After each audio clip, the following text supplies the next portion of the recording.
Everyone wanted to marry her. Until she started stealing the smallest things. Her name was Dinma.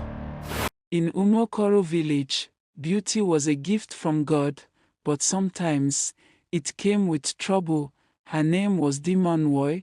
When Dinma walked past, conversation stopped. Goats forgot to bleat.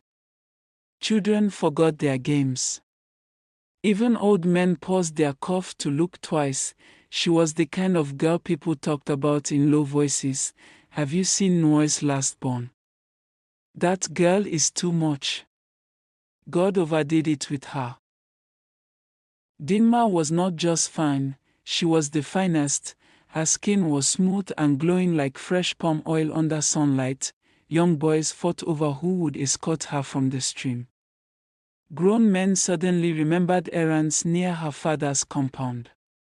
Even married men sighed and said foolish things like, "If only I met her before my wife." Their wives noticed, and that was where the problem started. Women whispered when Dinma passed. Some smiled at her but hated her in their hearts. Some greeted her through clenched teeth.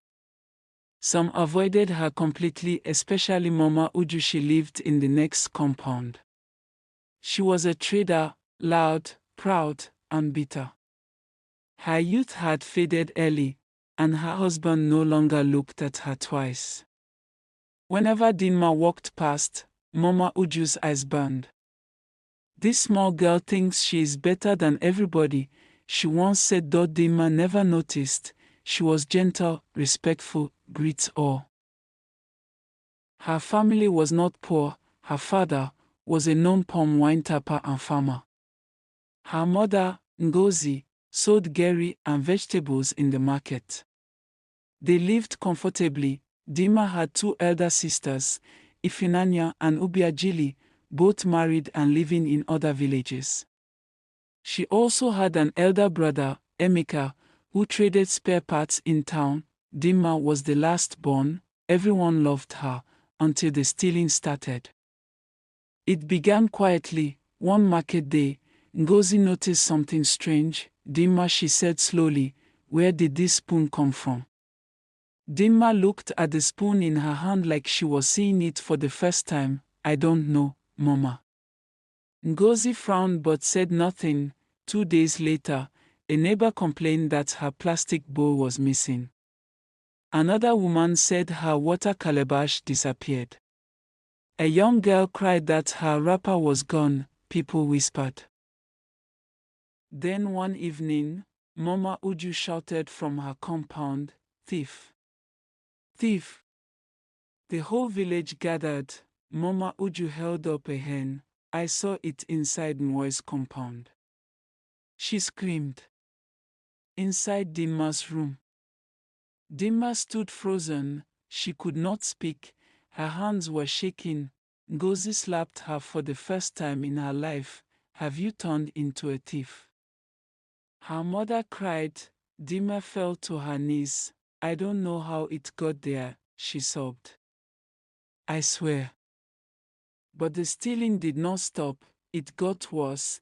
She took small things, things that made no sense: a friend's underwear, a wooden spoon, a rope, even livestock. People began to avoid her. Children ran away when they saw her. Women locked their doors. Men stopped greeting her. The same beauty that once brought smiles now brought fear. Her hands are not clean. Something is wrong with that girl. Ngozi cried every night. Nwoy stopped going to meetings. Shame entered their house like smoke. She cried alone at night, pulling her hair. "I am not like this," she whispered to herself, but nobody believed her anymore.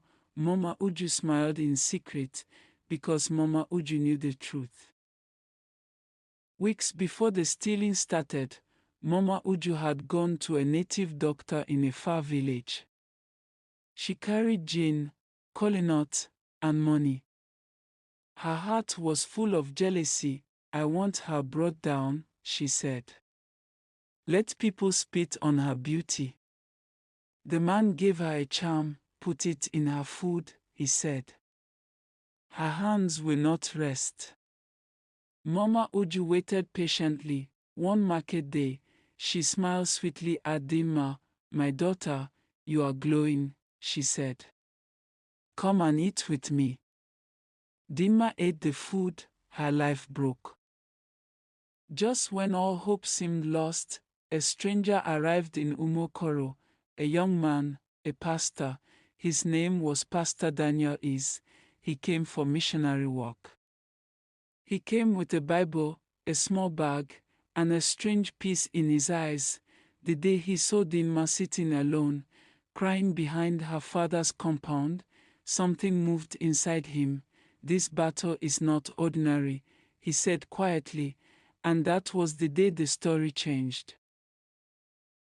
After the first disgrace, Dima stopped walking like she owned the village. She no longer laughed loudly. She no longer lifted her head. She moved like someone carrying shame no one else could see.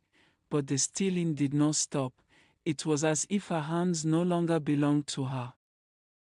At the stream, the laughter had died. Ngozioko Amarachi, Nkiru, girls who once called her sister, water splashed gently. Then suddenly, her hand moved. She picked a sponge and hid it. Her heart nearly burst. Why did I do that?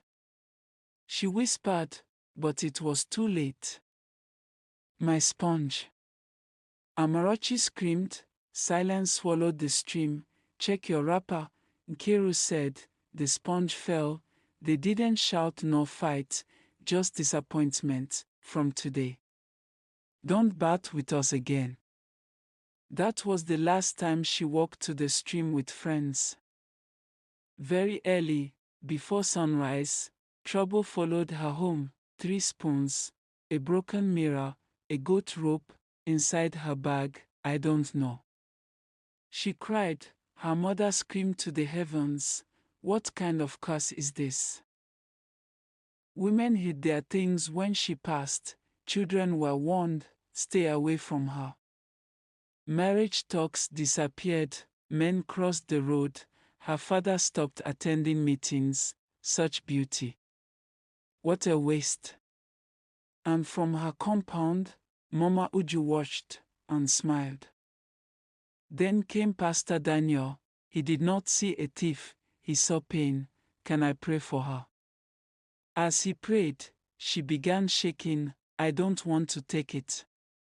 Leave me alone. The room froze. This is not ordinary, he said. There is an external hand. On market day, Pastor Daniel watched quietly. Mama Uju smiled sweetly. My daughter, help me carry my basket.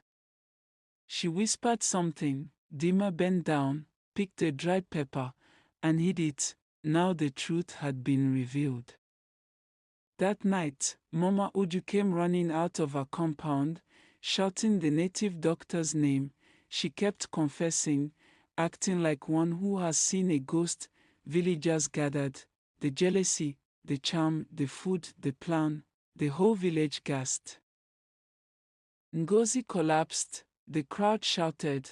Dima fainted, but Pastor Daniel held her. We will fight this. And for the first time, she stopped stealing. The village waited to see if beauty could rise again from shame.